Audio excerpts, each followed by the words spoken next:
Welcome to Eye on Literature. This is Professor Michael Minassian podcasting from Broward College in Broward County, Florida. Today we have a special guest host, my friend and fellow poet, Professor Gary Kay. Gary was the subject of an earlier audio show, Eye on Literature's podcast number 11 from April 2007, which you can still access on our archives. In that podcast, we talked about Professor Kay's poetry and the writing process. So, Gary, welcome again, and let me turn this over to you. Welcome. Let me give you a background. Mike's done, I think, 26 or 27 podcasts interviewing various people from BCC about their artistic endeavors. And I thought this would be the table's turn because Mike not only is a professor and a podcast aficionado and maestro, but also a poet. Let's talk now about your poetry. And let me start with a pretty typical but important question. Do you have any specific kind of process in terms of how you begin a poem and continue through a work of art? I don't think I have one particular way that I start a poem. Sometimes I start with a title. In fact, the first poem that I'm going to read today, I started with the title. And sometimes I start with what I think is going to be the last line, but usually it doesn't turn out to be the last line at all. Sometimes it's a memory, or it could be what I call a found poem, something I found in the newspaper. So it could be any place. A poem could come from anything. A lot of memory poems. Something might happen, and I might jot it down in my journal. I spend a lot of time mining old journals because I find they're a good place to find material, and sometimes just a line or even a few words I've jotted down, not even a poem or not even an attempt at a line of poetry. So in other words, poetry comes from anywhere. There's a whole slew of places that I think poetry comes from. I think art comes from everywhere. Creativity comes from everywhere. It's not one particular place. I'd be hard-pressed to say that I write poetry in only one way, or I am inspired by poetry in only one way, or that I approach the process of writing poetry in only one way. I think it's a whole host of things that happens. Do you have a specific place where you write? And do you write first in longhand and then on a word processor? We're getting more to the mechanics here. Okay, well, let me answer the second question first, and that is, do I write in longhand or do I write directly on the computer? And I'd have to say both. For a stretch of years, when I first got a word processor, I was just so fascinated with it, I wouldn't write anything else but write on the computer. Then I switched back to writing longhand, and I think now I do a little bit of both. I probably tend to do my early drafts in longhand and then go back and do multiple revisions on the computer. But I could also, sometimes I'll start something on the computer as well. And as for a place that I write, I guess I write most often in my little home office.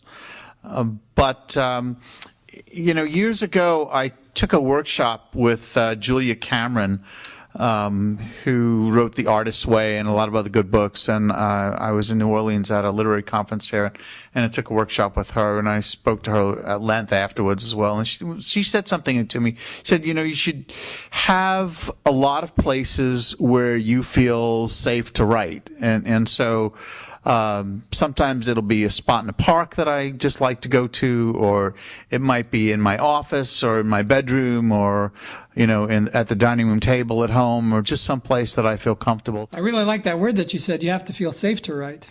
Yeah, I think so, because you want to have that space, but I don't want to, and I tell my students the same thing, don't limit yourself to, I'm only going to write in one place, and if I can't write in that place, I'm not going to write. Well, then you're defeating yourself, and you're defeating the creative process. So why not be creative everywhere and anywhere that you can?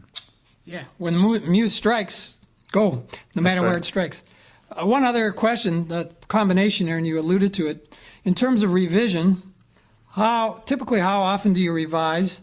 And also, at what point or how do you decide or know when a poem is finished? Okay. Tough questions, right? Tough. Yeah, I know. This is the question I'm always asking. That's right. And so now I got it right back. Serves you right. Well, I'll put a poem aside or away for a while, sometimes weeks, months, even a year, and then come back to it later, because I just reach a certain point with it where I feel I can't do anything else on this particular poem. And sometimes it'll never happen for me. But a lot of times, a space of a few weeks or a month or a year, I go back to it with a fresh eye and fresh mind. And, I will revise it. And I think revision is important. But again, it really depends on the poem. Sometimes, I've had the experience where I sat down and wrote a poem and it was done. It was finished. And I probably maybe changed a few punctuation marks, but that's about it. And then at other times, again, like this first poem that I'm going to read, I keep alluding to this. This poem took a long time and a lot of revisions before it was actually read. Let's start with the first poem then. Okay.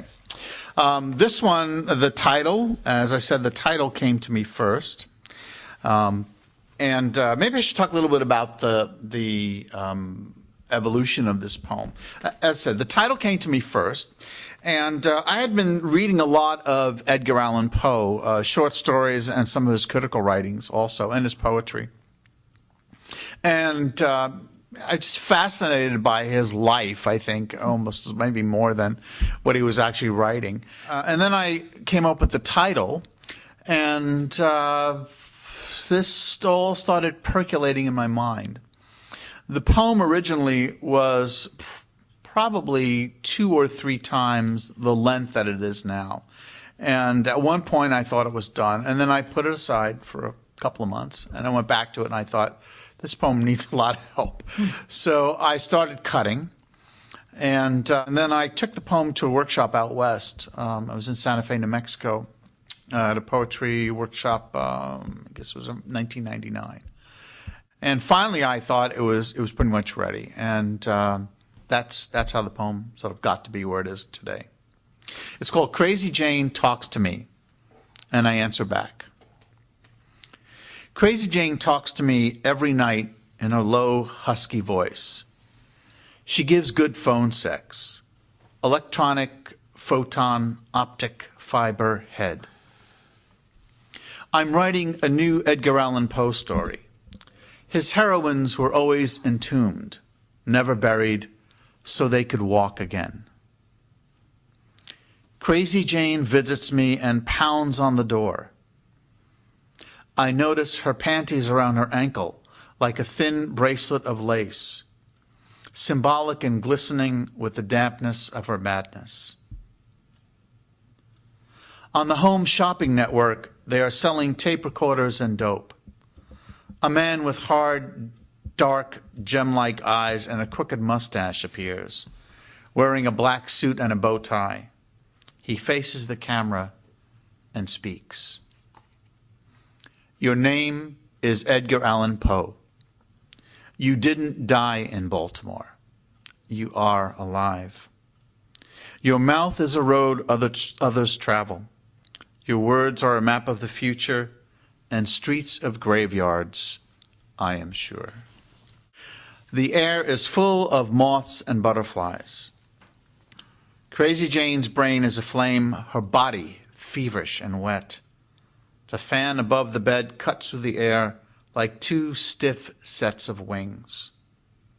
Crazy Jane says, I had a dream about you. You were lying in a hospital bed. Tubes and things were coming out of your nose. A pendulum, gleaming sharp and cold, swung suspended over your body. In the tale, the murderer says, the disease sharpened my senses. Observe how calmly I can tell you the whole story. Very interesting poem, and it Thank really you. moves in different directions. Yeah, it does. I was really intrigued and a little frustrated here. Crazy Jane, my thinking is Crazy Jane from Yeats. That's right. This is the Crazy Jane from Yeats. Okay. Sort of. It's my Crazy Jane from Yeats. Yeah. Could you talk a bit about the differences or similarities here? I mean, part of it is, I'll let you go. Well, I like the name Crazy Jane. I guess I stole that from Yeats. He does have a character named Crazy Jane. I think there's 3 poems five poems where he used this Crazy Jane character. And I just kind of took the name. I liked the name, and it seemed to fit with Edgar Allan Poe. So what I was doing, I was borrowing a little bit from Yeats, I was borrowing the name Crazy Jane, and then I was borrowing a lot from Edgar Allan Poe and putting those two things together. So I don't think there was anything in particular, anything else that I was taking from Yeats, except the name, maybe. Now, in terms of the poem, would you say Crazy Jane here is a weird muse? Yeah, I think she is a weird muse. I think it's a good way of putting it. Probably that's a better way of putting it than I would have said it. But yeah, I think that's good. I think she is a crazy kind of muse or a weird muse, and she comes to the narrator or the speaker in the poem and sort of leads him on this journey. I love the line, "The disease sharpened my senses." Well, that's right from That's Poe. from Poe, right? Yeah, that is from Poe. It's integrated in the poem here, right? Yeah, and actually there was a lot of discussion in the workshop that I mentioned about the placement of that last stanza, because originally it was appeared earlier in the poem, and then through the workshop process I put it at the end. And the other people, there was a lot of discussion about that particular move and that decision, but I liked it at the end, and I kept it there. Yeah. And in terms of the interesting last line, I can tell you the whole story. So the poem ends with the speaker. Right. I like that sort of suspense at the end, or that anticipation. Here's the story. Well, what is it? And actually, that's very Poe-esque, I think, because he leaves out a lot of things when he tells a story. A lot of information is missing for the reader, and I wanted to kind of leave on that same note of, I'm going to tell you the whole story, but you're not going to hear it from me. So. Yeah. I noticed in several of your poems, as we'll continue, that you're interested in states of mind or special moments that have a radiance or a intensity about them. Right. Interesting. Oh, okay. In terms of the title, so you end, Crazy Jane talks to me and I answer back. Right. Okay. But clearly it's not just answering back to her. Right. I mean, how did that title come to you and you stayed with it, or did you choose another? That title, that was the original title. That's the first thing that came to me. For some reason, I was reading Yeats and I was reading Poe, and for some reason I started associating the name Crazy Jane with a friend of mine as well, and all that sort of merged together, as I said, and became the genesis for this poem. So. I just thought of something interesting here in terms of the answer backs, a reciprocity. It's almost like you're taking her up on the challenge. Yeah, well, also there's a lot of dialogue in the poem, so there's a lot of speaking, but it's not really. It sort of goes with the end of the poem where he says, "I'll tell you the whole story." There's back and forth, but there's not really. It's not really a dialogue. Isn't really happening here. These people aren't answering each other. They're just speaking. Yeah. You know, well, that's the interesting part about the poem, and this is a poem that demands several readings just to follow it. I'm just wondering, last point on this, I suspect there's another poem coming sooner or later relating to this one. Well, there is a Crazy Jane poem in one of my own journals, that one I abandoned at some point, but there probably will be another Crazy Jane poem. It won't be like this one, I don't think, but there will be another poem, and I think Crazy Jane will come back. She came back a few times for Yeats, and I think she's going to come back a few times for me as well. Yeah, I find in my poems and in so many of my friends' poems that a persona is such a wonderful way of really externalizing or discharging a lot of your emotion to that persona, and with that voice you can go in places that you wouldn't normally. Yeah. So you may want to keep a hold of her. Right. Let's move to your next poem, which, by the way, is a different title from what I have.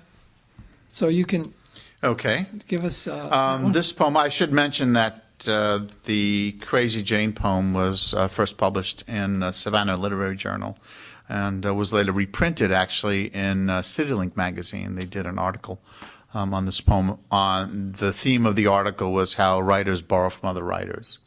And obviously I borrowed from Yeats and from Edgar Allan Poe with that poem.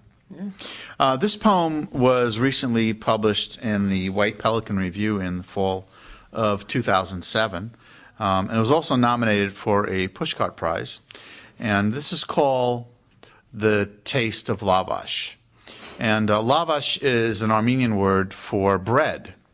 And actually, interesting thing about this poem is that I recently saw a cousin of mine, a first cousin, and she and I hadn't seen each other for 20 years. And we met at a friend's house in Hollywood, Florida here.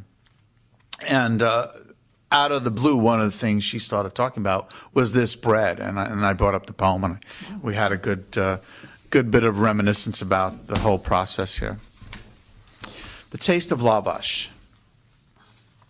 My grandfather builds the fire first, piling twigs and cut logs, using last week's Armenian newspaper as kindling.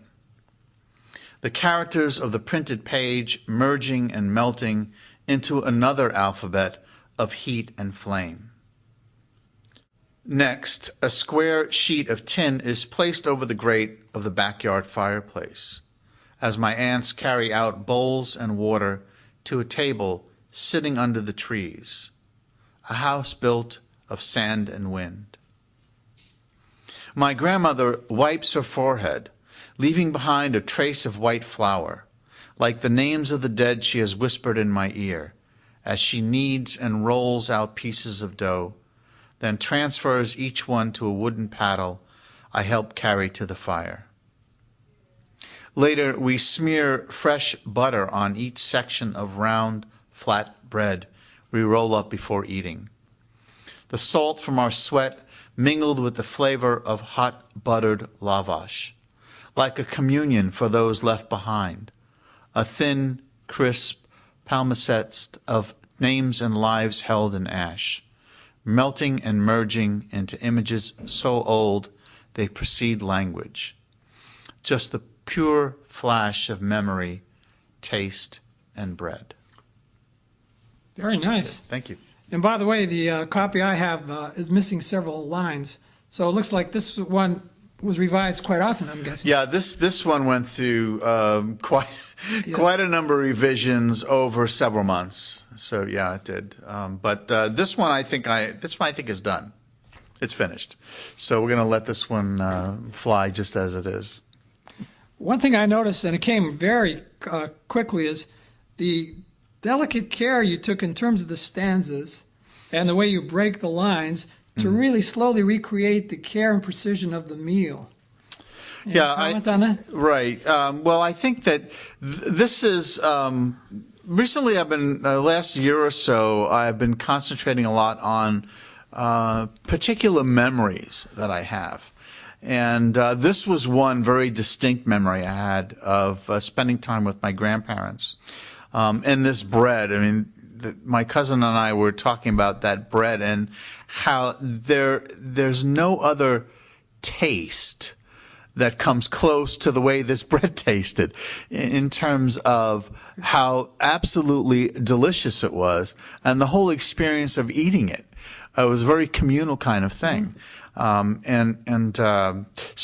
when I write these poems, these memories, I do try to slow things down, and I want to get it exactly right, or at least I want to get my memory right in a way that will mean something to the reader, because I can sit and write all day. Any of us can write memories and poems about memories all day, but unless the reader can relate to them, I think that they lose a lot of their punch. Yeah, what I really love about this is you got the act of eating is connected into so much more. It's involved with memory, taste. In some strange way, it's not exactly like a Last Supper, but there's almost like a transformation of body, spirit. Right, right. It's a holy act in a lot of ways. Yeah, it is, and it's that kind of memory. And I do remember going through this whole process of my grandmother and my aunts baking the bread. Everyone was involved. Everybody had a job to do, and everybody participated, and everybody ate the bread. I mean, we couldn't wait until it was finally done. And it's just a great memory that I have. And it is connected. I think when I think about my grandparents, it's connected with something older than myself, and a past that's gone. Gone. Their past is gone, and my time with them is also long gone. But I still feel that connection, and they had a different culture. They were all immigrants that came to the U.S. around 1920, all for my grandparents, and they hung on to their culture, and they passed that on to me, which I'm very grateful for. So. And you're continuing it through the poem? Yeah, I guess I'm trying to anyway. Okay, now we got a different poem. Quite different, right? Yep. Shootout at Crotona Park, right? All right. Okay, actually, this is another one of these memory poems, but it's a memory that I have, and it's a memory. It's also about a memory that my mother has, and are two different memories of a single event. And I'll let the poem sort of speak for itself. This one, by the way, is published in the California Quarterly. Give them a plug. It's called Shootout at Crotona Park. One cool autumn day, dressed like a kinescope cowboy in white plastic boots and a black hop-along Cassidy hat, I walked with my mother along 3rd Avenue in the Bronx, holding her hand tight as we headed for Crotona Park. At the corner, we paused for the light to change as behemoth buses and Titanic trucks lumbered past, belching smoke to the clamor of automobile horns. Gripped in the fist of blustery air, I spun around to find my hat gone, tossed, then spun across the road amidst the onflowing traffic.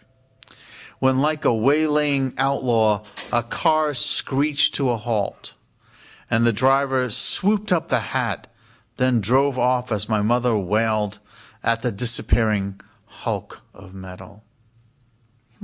At least, that's how my mother always tells it.